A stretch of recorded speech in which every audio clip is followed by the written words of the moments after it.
కల్కిలో కృష్ణుడి మొహం ఎందుకు చూపించలేదో తెలుసుకుందాం. కల్కి మూవీలో మహాభారతం సీన్స్ బాగా వర్కౌట్ అయ్యాయి.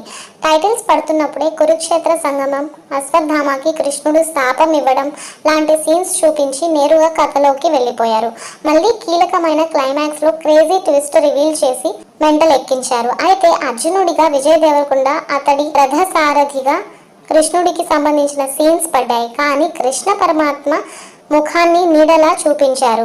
కల్కిలో కృష్ణుడి పాత్ర చేసింది తమిళ నటుడు కృష్ణ కుమార్ సుబ్రహ్మణ్యం. గతంలో వచ్చిన ఆకాశమే హద్దురా మూవీలో సూర్యకి ఫ్రెండ్ గా ఇతడు నటించాడు. స్వతహాగా నటుడు, నిర్మాత, దర్శకుడు, మ్యూజిషియన్ అయిన ఇతడికి కల్కిలో కృష్ణుడి పాత్ర దక్కడం అదృష్టమేనని చెప్పాలి. ఇదే విషయాన్ని తన ఇన్స్టాగ్రామ్ స్టోరీలోనూ చెప్పుకొచ్చాడు. దీన్ని చాలా గౌరవంగా భావిస్తున్నట్లు రాసుకొచ్చాడు. ఈ పాత్రకు ప్రముఖ నటుడు అర్జున్ దాస్ తెలుగులో డబ్బింగ్ చెప్పాడు. ఛానల్ ని సబ్స్క్రైబ్ చేయండి.